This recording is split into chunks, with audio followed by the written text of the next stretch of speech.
Imports بڑھتی ہیں dollars ہمارے زیادہ خرچ ہوتے ہیں, ڈالر کم ہو جاتے ہیں. ڈالر جب کم ہوتے ہیں تو روپے کے اوپر پریشر پڑتا ہے اور ہمارے ریزرو پہ پریشر پڑتا ہے. تو اب یہ سمجھیں کہ یہ جو پاکستان چھوڑ کے گئے تھے اور ہم جو پاکستان چھوڑ کے گئے تھے, یہ جو ہمیں انہوں نے رجیم چینج پہ کیا تھا, تو اس وقت پاکستان کی 2022 میں 2021 میں پاکستان کے جو جی ڈی پی دولت میں اضافہ ہو رہا تھا وہ 5.7% تھا, اور جو ہمارا 2022 تھا چوتھا سال تھا اس میں 6% تھا. 5.7 اور 6% پاکستان کی تاریخ میں یہ صرف اور صرف اگر اس طرح کی پاکستان کی جی ڈی پی گروتھ ہوئی یا دولت میں اضافہ ہوا, یہ مارشل لاز میں ہوا تھا, ایوب خان کے زمانے میں یا جنرل ضیاء کے زمانے میں اور جنرل مشرف کے زمانے میں.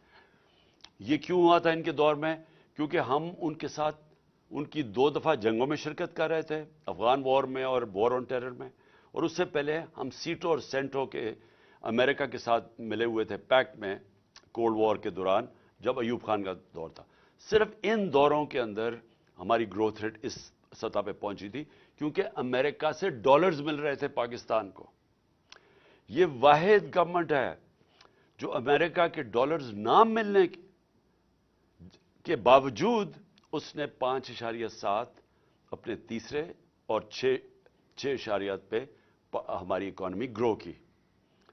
اور یہ یاد رکھیں کہ اس میں 2 سال کرونا آیا تھا جو ایک ایسی وبا تھی جس نے دنیا کی اکانومیز کو تباہ کر دیا تھا. ہندوستان کے حالات دیکھیں, ان کی منفی میں چلی گئی تھی گروتھ ریٹ. ایران کا دیکھیں جو ہمارے نیبرز کی بات کر رہا ہوں دنیا میں, اور ابھی تک اس کے اثرات ہیں وہ کرونا کے.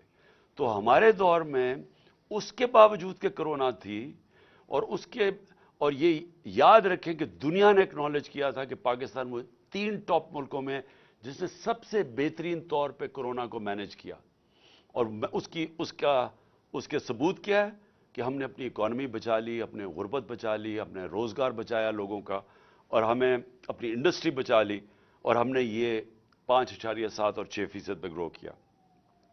ہماری ریکارڈ ریمیٹنسز تھی, بیرون ملک پاکستانی کو سب سے زیادہ ہمارے پہ اعتماد تھا. 31 ارب ڈالر کی انہوں نے ریمیٹنسز بھیجی جو ریکارڈ تھا. نون لیگ کی دور میں 19.6% ریمیٹنسز تھی, ہم نے ادھر سے لے کے گئے 3.5 سال میں 32 ارب ڈالر پہ. ہمارا جو ڈیفیسٹ چھوڑ کے گئے ہم, اس کے باوجود کہ تیل کی قیمتیں ریکارڈ کی پرائس پہ تھی, ساری چیزیں مہنگی ہو گئی کرونا کی وجہ سے, سپلائی شارٹیجز کی وجہ سے, اس کے باوجود ہم جو جی ڈی پی چھوڑ کے گئے تھے کرنٹ اکاؤنٹ بیرونی ڈیفیسٹ وہ 4% تھا. نون لیگ چھوڑ کے گئی تھی 5.8% جب تاریخی سب سے کم تیل کی قیمتیں تھیں. ہماری گندم 27.5 ملین ٹن ہماری گندم تھی جو کہ ریکارڈ تھا پاکستان کی تاریخ میں. ہماری جو چاول تھا وہ 9.3 ملین ٹن تھا جو ریکارڈ تھا. ہمارا جو مکئی تھی وہ 9.6 ملین ٹن تھی, وہ ریکارڈ تھی. اور ہماری آخری سال میں جو گنا تھا وہ تقریباً 90 ملین ٹن تھا جو کہ ریکارڈ تھا. جو ان کی بجلی کی جنریشن تھی, اب یہ سمجھیں انہوں نے بجلی جو کانٹریکٹ سائن کیے تھے پاور جنریشن کے نون لیگ نے, اس میں یہ تھا کہ اگر ہم بجلی خریدیں یا نہ خریدیں ہمیں کیپیسٹی پیمنٹس پہ دینے پڑتے تھے. یعنی ایک بجلی گھر کو جو انہوں نے جب ان کو کانٹریکٹ دے دیا, انہوں نے جو سیٹ اپ کیے, اس میں سے اگر پاکستان بجلی خریدے یا نہ خریدے پیسے پورے دینے پڑتے تھے جس کو کیپیسٹی پیمنٹس کہتے ہیں. تو اس کے لیے اگر آپ جب تک ہم بجلی, اور انہوں نے اتنے زیادہ بنا دیے, کیپیسٹی اتنی زیادہ کر دی, ہمارے پاس ملک کے پاس طور طریقہ ہی نہیں تھا وہ بجلی استعمال کرنے کا, ہمارے میں کیپیسٹی نہیں تھی, پیسے ہم پھر بھی ان کو دے رہے تھے. تو اس کا مطلب بجلی کی کنزمپشن بڑھائی جائے تاکہ ہم کم از کم ہمارے پاس آمدنی آئے وہ ان کو پیسے دینے کی. تو انہوں نے 80 ملین یونٹس ان کے دور میں تھے, ہم اس کو لے کے گئے 116 ملین یونٹس پہ اپنے دور میں، بلین ڈالر، بلین یونٹس میں، مطلب ارب یونٹ، 116 ارب یونٹس میں۔ انہوں نے کوئی اپنی اس دور میں ڈیم نہیں بنائی۔ ہم نے 6 ڈیمز کا شروع کیا، جس میں 2 بڑی ڈیمز تھی، یہ 50 سال کے بعد ہم نے شروع کیا۔ ہم نے ہیلتھ کارڈ کیا، جو دنیا اکنالج کرتی ہے کہ ایک لانسٹ میگزین ہے جو دنیا کی سب سے بڑی ہیلتھ ایشوز کے اوپر میگزین آتی ہے، جو سب سے ریسپیکٹڈ ہے، اس میں انہوں نے ہماری تعریف کی کہ جو پاکستان ہیلتھ کارڈ لے کے آیا ہے، یہ ہمارے سے بڑے امیر ملکوں کے اندر بھی اس طرح کی لوگوں کے لیے، عوام کے لیے ہیلتھ انشورنس نہیں تھی جو ہم لے کے آئے۔ ہمارا جو اساس پروگرام تھا وہ انٹرنیشنلی اکنالج ہوا۔ وہ جو کارنل یونیورسٹی تھی، انہوں نے اسٹینفورڈ یونیورسٹی کی ریسرچ نے کہا کہ پاکستان ایک فلاحی ریاست کی طرف جا رہا ہے، جو ہمارا اساس پروگرام تھا۔ اور ہماری جو بلین ٹری سونامی تھی، جو ہم درخت لگانے کی کیمپین شروع کی ہوئی تھی، یہ انٹرنیشنلی اکنالج کیا گیا۔ یہ بورس جانسن، برطانیہ کے پرائم منسٹر، میرا نام لے کے یونائٹڈ نیشنز میں تعریف کی کہ پاکستان ایک باقی ملکوں سے آگے نکلا ہوا ہے یہ موسم کی تبدیلی کی فائٹ کے اگینسٹ۔ اور اب میں آتا ہوں کہ ہوا کیا پاکستان سے۔ میں جو یہ آج میری پریس کانفرنس ہے، اس کا مقصد یہ ہے کہ رجیم چینج ہوا۔ یہ جب میں آپ کو اعداد و شمار دے رہا ہوں، یہ پاکستان کی جو اکنامک سروے آف پاکستان ہے، اس میں یہ شائع ہوئے ہیں، اور میں یہ پھر سے کہوں کہ یہ اس حکومت نے شائع کیے ہیں، یہ ہمارے دور کی اکنامک سروے میں شائع نہیں ہوئے۔ تو یہ جو میں آپ کو دے رہا ہوں اعداد و شمار، یہ ہمارے ہر سال کی جو اکنامک سروے نکلتی ہے اس میں سے میں آپ کو فگرز دے رہا ہوں۔ اب دیکھیں ہوا کیا، ووٹ آف نو کانفیڈنس آ گئی۔ جس دن ووٹ آف نو کانفیڈنس آئی تو 178 روپے کا ڈالر تھا۔ آج اوپن مارکیٹ کے اندر 250 روپے کا ڈالر نہیں مل رہا۔ آج آفیشل ریٹ ہے 224 روپے ڈالر کی۔ 250 روپے کے اندر ڈالر آج پاکستان میں نہیں مل رہا۔ جو بڑی امپورٹنٹ چیز آپ کے لیے سمجھیے، لارج سکیل مینوفیکچرنگ انڈسٹری۔ ملک کی دولت کے اندر اضافہ کیسے ہوتا ہے؟ جب آپ کی انڈسٹری بڑھے۔ انڈسٹری بڑھتی ہے، روزگار ملتا ہے، آپ کے پاس چیزیں آتی ہیں لوگوں کو بیچنے کے لیے، ایکسپورٹ کرنے کے لیے۔ تو یہ ایک بیسک چیز ہوتی ہے جس سے ایک ملک کی دولت میں اضافہ ہوتا ہے، ویلتھ کریشن ہوتی ہے۔ ہمارا جو آخری مارچ کا مہینہ تھا، 27% پاکستان کی لارج سکیل مینوفیکچرنگ میں گروتھ ہوئی، اس میں اضافہ ہوا۔ اور یہ کتنے سالوں کے بعد پاکستان کی انڈسٹری اسی طرح ریوائیو ہوئی۔ اور انڈسٹری ریوائیو ہونا آسان کام نہیں ہے، کیونکہ انڈسٹری اگر آج فیصلہ بھی آپ کریں گے، ان کو انسینٹیوز بھی دیں گے، تو وہ ٹائم لگتا ہے، کیونکہ فیکٹری مشینری بنانی پڑتی ہے، امپورٹ، وہ سیٹ اپ ہوتا ہے، اس کو ٹائم لگتا ہے۔ آپ اگر آج فیصلہ کریں، فائدہ کریں کسانوں کا، تو آج اگر اس کو انسینٹیوز دیں گے، وہ 6 مہینے 7 مہینے کے بعد وہ فصل اگائے گی۔ لیکن انڈسٹری بڑی دیر لگتا کام ہے۔ ہمیں 2.5 سال لگے اپنی انڈسٹری کو اٹھانے کے لیے، کیونکہ یہ جب نون لیگ گئی تھی، انڈسٹری اس وقت بند ہو چکی تھی۔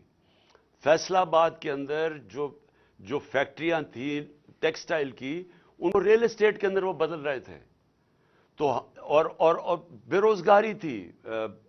ہمارے جو یہ مارچ کی اب میں بات کر رہا ہوں، ٹیکسٹائل کا مزدور نہیں مل رہا تھا فیصل آباد میں، باہر سے لوگوں کو مزدوروں کو منگوانا پڑتا تھا۔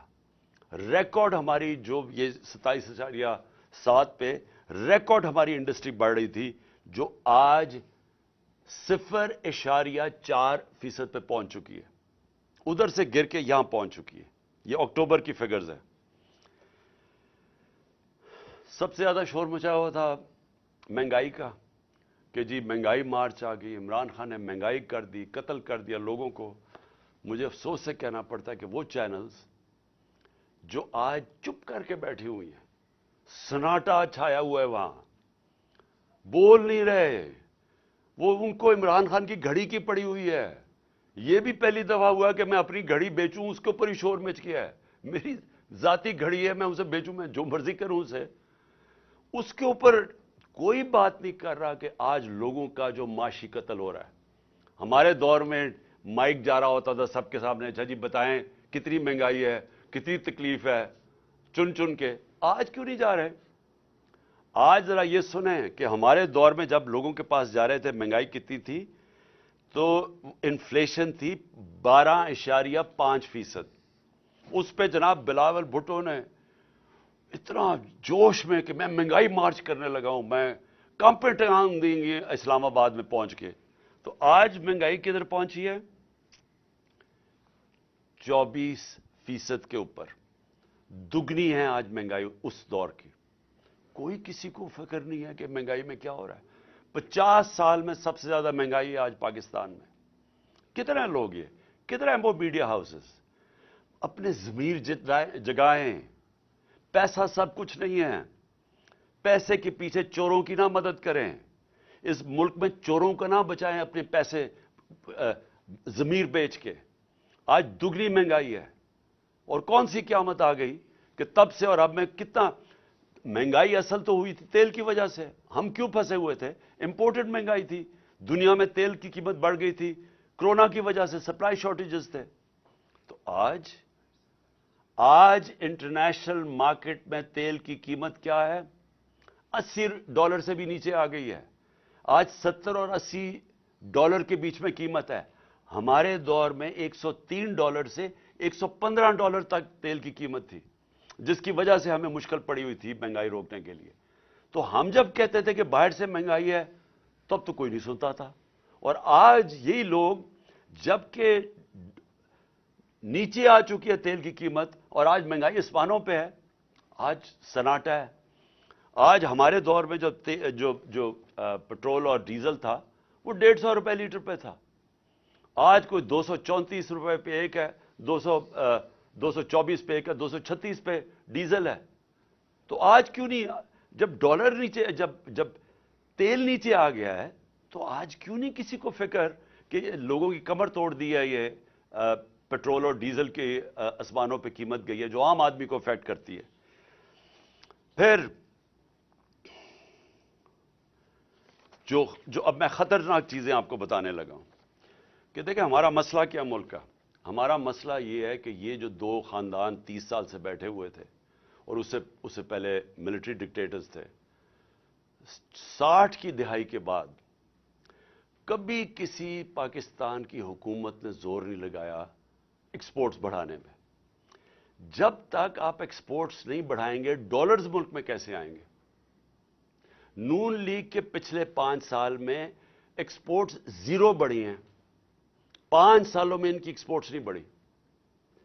تو جب ایکسپورٹس نہیں بڑھیں گی, مجھے آج تک یہ نہیں سمجھ آئی کہ ملک کی دولت میں کیسے اضافہ ہوگا. کیسے ایشیا ٹائیگر بنا دیں گے تو لاہور کو پیرس میں بنا دیں گے. جب تک آپ کی ایکسپورٹس نہیں بڑھیں گی وہ ملک کبھی بھی وہ ترقی نہیں کر سکتا, اس کی دولت میں اضافہ نہیں ہو سکتا. چائنا جو آج ایک اکنامک سپر پاور ہے, انہوں نے اپنی ایکسپورٹس, آج ان کی پتہ نہیں $2,000 ارب کی ایکسپورٹس ہیں. ہماری آج ایکسپورٹ جب ہمیں ملا تھا پاکستان تو $24 ارب کی ایکسپورٹس تھی 22 کروڑ پاکستانیوں کی, اور ہمیں فخر ہے کہ ہم اس کو لے گئے $33 ارب پہ, کیونکہ وہ بھی بڑا زور لگا کے, کیونکہ کرونا تھا. کرونا کی وجہ سے دنیا بند ہوئی تھی, 2 سال تو چائنا بند رہا ہے, تو اس کے باوجود ہم $33 ارب. تو ایکسپورٹس کے اوپر کبھی کسی نے زور لگایا نہیں ہے. تو آج پاکستان کے اندر جو خوفناک بات کیا ہے کہ ہماری ایکسپورٹس گرنی شروع ہو گئی ہے. جو ہماری ایکسپورٹس بڑھ رہی تھیں اور جو ریکارڈ پہ پہنچی تھی, اور ہمارا خیال تھا کہ اگر ہم رہتے تو وہ $38 ارب پہ پہنچ جانی تھی, وہ اب ہر مہینے 18% ایکسپورٹس پاکستان کی گر رہی ہیں. تو بجائے دولت میں اضافہ ہونے کے وہ نیچے آ رہا ہے. جو ہماری ریمیٹنسز ہیں, جو ہمارا جو اوورسیز پاکستانی پیسے بھیجتے ہیں, ایک تو ان کو اعتماد نہیں ہے اس حکومت پہ, دوسرا اور وہ ہے کہ ہمارا روشن ڈیجیٹل اکاؤنٹ جس میں اوورسیز پاکستانی پیسے وہ کم ہونے شروع ہو گئے ہیں. پاکستانیز نے اپنا پیسہ نکالنا شروع کر دیا اوورسیز پاکستانی نے. اور دوسرا کہ جب اتنا بڑا فرق آ جائے آفیشل ڈالر کی ریٹ میں اور مارکیٹ ریٹ میں، تو وہ تو ایک دم سیدھا ہی اس کا فرق پڑے گا ریمیٹنسز میں. تو جب ڈالر ہمارے ملک میں کم آنے شروع ہو جائیں تو اس سے سب سے بڑا سوال یہ ہوتا ہے کہ اب ہم اپنے قرضوں کی قسطیں کیسے ادا کریں گے؟ اگر ہم جو کوشش پوری پالیسی تھی کہ ڈالرز ہمارے بڑھیں، ریمیٹنسز بھی آئیں اور ایکسپورٹس ہماری بڑھیں جو بڑھ رہی تھی، اور پھر ہماری کوشش یہ تھی کہ آئی ٹی کی ایکسپورٹس بڑھائیں جو 75% ہم نے بڑھائی تھی، جو فیوچر ٹیکنالوجی کا ہے، اور اس کے علاوہ جو انویسٹمنٹ لے کے آنی تھی، جو ہم نے اسپیشل اکنامک زونز بنائے ہوئے تھے جدھر سے ہم نے انویسٹمنٹ لے کے آنی تھی، اور چائنا سے ہماری بڑی آگے بات چل چکی تھی. بدقسمتی سے چائنا نے 2 سال پھر سے بند ہو گیا چائنا. تو جو وہ چائنا آنا جانا ہی ناممکن ہو گیا، ان کی جو کوارنٹین لاز ایسے تھے. تو جو ہم نے ان سے اپنی اسپیشل اکنامک زونز میں انویسٹمنٹ کروانی تھی، اس سے بھی ہمارے ڈالر کی انٹیک بڑھانی تھی. تو اب نہ انویسٹمنٹ آ رہی ہے، ایکسپورٹس ہماری نیچے جا رہی ہیں، ریمیٹنسز ہماری نیچے جا رہی ہیں، ڈالرز ہمارے کم ہو رہے ہیں، قرضے ہمارے بڑھتے جا رہے ہیں. تو کس نے ادا کرنی ہے؟ آج جدھر پاکستان کھڑا ہے، ہم یہ کیسے قسطیں ادا کریں گے؟ اور یہ میں پھر سے اسی پہ آ گیا ہوں کہ مجھے آج کیوں خطرہ ہے، کیوں ہماری طرح کے لوگوں کو خطرہ ہے اور فکر پڑی ہوئی ہے، اور کیوں ان کو نہیں فکر. میں سب سے پوچھتا ہوں، اپنی اسٹیبلشمنٹ سے پوچھتا ہوں، اپنے ہر طبقے کے پاکستانی سے پوچھتا ہوں کہ کیا آپ کو فکر نہیں ہے کہ اب پاکستان کدھر جا رہا ہے؟ میں جب الیکشنز کی بات کرتا ہوں، میں الیکشنز کی اپنی ذات کے لیے نہیں بات کر رہا، میں تحریک انصاف کے لیے نہیں بات کر رہا. تحریک انصاف نے تو جب بھی یہ الیکشن کروائیں گے انشاءاللہ، جس طرح کی پبلک سپورٹ ہے آج پی ٹی آئی کی، پاکستان کی تاریخ میں کسی پولیٹیکل پارٹی کی نہیں تھی. چاروں صوبوں میں پارٹی پھیلی ہوئی، باقی تو 2 پارٹیز رہ گئی ہیں، چھوٹی چھوٹی پارٹیز، صوبائی پارٹیز بن گئی ہیں. تو انہوں نے تو جب بھی الیکشنز ہو ہم نے جیتنا ہے. تو ہمیں یہ نہیں فکر کہ اگر الیکشن ٹائم پہ ہوں گے تو ہمیں کوئی فرق پڑ جائے گا. مجھے خوف آ رہا ہے کہ جتنی دیر اب یہ گورنمنٹ چلے گی، اس ملک کا جو معاشی بحران ہے وہ بڑھتا جائے گا. اور وہ کیوں بڑھے گا؟ کیونکہ جب تک ملک میں پولیٹیکل سٹیبلٹی نہیں آتی، سیاسی طور پہ ملک میں استحکام نہیں آتا، تو معاشی طور پہ تو استحکام آ ہی نہیں سکتا. ساری دنیا کی کامن سینس ہے کہ معیشت تب ترقی کرتی ہے جب سرٹنٹی ہوتی ہے، جب استحکام ہوتا ہے. میں اگر آج بزنس مین ہوں، میں آج ایک انویسٹر ہوں، میں تو تب پیسہ لگاؤں گا جب مجھے پتا چلے گا کہ یہ 4-5 سال کی حکومت چل رہی ہے، اور میرا آج اگر پیسہ لگاؤں گا تو 2-3 سال کے بعد جب مجھے اس کا نفع آنا شروع ہوگا. مجھے جب یہی نہیں پتا کہ 6 مہینے میں کیا ہوگا اور اگلے 8 مہینے میں کیا ہوگا، کون پیسہ لگانے لگا ہے؟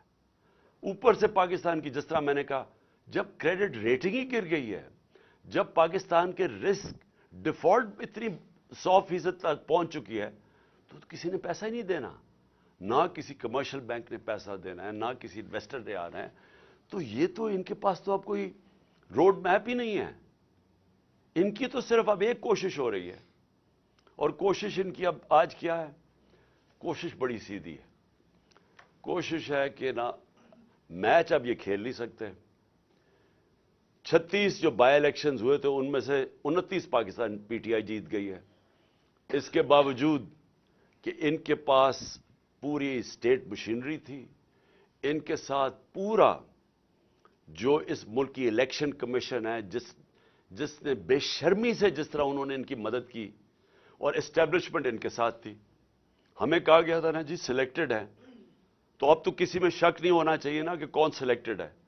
جس کے ساتھ، ان سب کے ساتھ، سارے ملک کے جو بھی اس ملک کے پاور ہاؤسز تھے وہ ان کے ساتھ کھڑے تھے. اس کے باوجود 75% by elections P T I جیتی ہے. اب اس خوف سے انہوں نے الیکشن نہیں کروانے. نواز شریف وہاں باہر بیٹھا ہوا ہے، اس نے وہ الٹا لٹک جائے گا، الیکشن نہیں کروائے گا، کیونکہ اسے پتا ہے الیکشن میں رزلٹ ان سے بہت برا ہونا ہے. لہٰذا یہ ڈیلے کرنا چاہتے ہیں. ان کی تو اگر کوشش ہو تو یہ تو اس سے بھی آگے جانا چاہتے ہیں. تو اگر یہ الیکشن نہیں ہوگا